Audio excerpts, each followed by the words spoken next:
We become unstoppable when we are uncontrollable by others.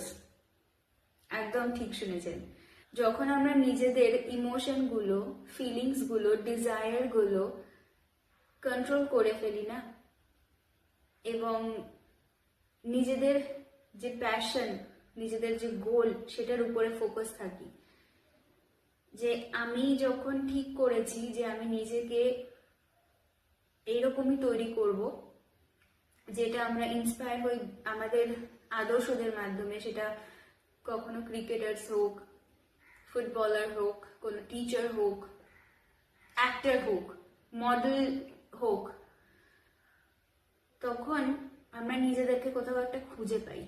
কারণ আমাদের যে ইচ্ছাগুলো, সেই ইচ্ছাগুলো আমরা তাদের মধ্যে খুঁজে পাই বলেই, বা আমাদের ক্যারেক্টার, যে জিনিসগুলো আমাদের মধ্যে আছে, সেই জিনিসগুলো আমরা যাদের মধ্যে দেখি তাদেরকে আমরা ফলো করে ফেলি।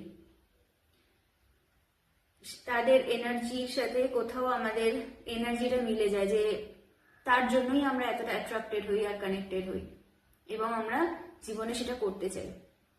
যদি আমাদের নিজেদের উপরে কন্ট্রোল না থাকে, এটা কিন্তু বিশাল বড় উইকনেস। সামনের মানুষগুলো আমাদের কিছু না কিছু ভাবে ব্যাড হ্যাবিটস ধরিয়ে দিয়ে, যেহেতু কন্ট্রোল আমরা করতে পারছি না, কোনো কেউ কনভিন্স করিয়ে দেয় আমাদেরকে। তো এটা প্রচন্ড দরকার, আমরা যদি নিজেকে কন্ট্রোল করে ফেলি, নিজেদের যে আমি এই হ্যাবিটসে যাবো না, বা এই সময়টা এখানে দেব, এই কাজে আমি নিজেকে সুন্দর করে দেখতে চাই, যেখানে অন্য কেউ বাধা দিতে আসবে না। যখন আমরা প্যাশন ফলো করি, আমরা এরকম থাকি, মানে কমপ্লিট থাকি, আমরা পুরো কমপ্লিট থাকি নিজেদের সাথে। কিন্তু যখন আমরা অন্য কারোর কথা শুনি, আস্তে আস্তে আমাদের প্যাশন থেকে আমরা ডিট্যাচ হয়ে যাই। তখন আপনি ইনকমপ্লিট হয়ে যান। কারণ আপনি আপনার মধ্যে, আপনার সাথে যুক্তই নয়। তাই আপনি বাকিদের ইচ্ছা পূরণ করতে করতে, ভালো লাগাগুলোকে পূরণ করতে করতে, তাদের ব্যাড হ্যাবিটস গুলো নিজেদের মধ্যে, আচ্ছা ঠিক আছে ও বলছে আজকে একটুখানি খেয়েই নি, হোয়াট এভার ইট ইজ, বা ও যখন বলছে এই বিজনেসটা ইনভেস্ট করা উচিত, করেই নি। কারণ যতক্ষণ আমরা নিজেকে না কন্ট্রোল করি, ততক্ষণ আমাদেরকে অন্য কেউ কন্ট্রোল করে, যেটা আমাদের সর্বনাশকে ডেকে আনে।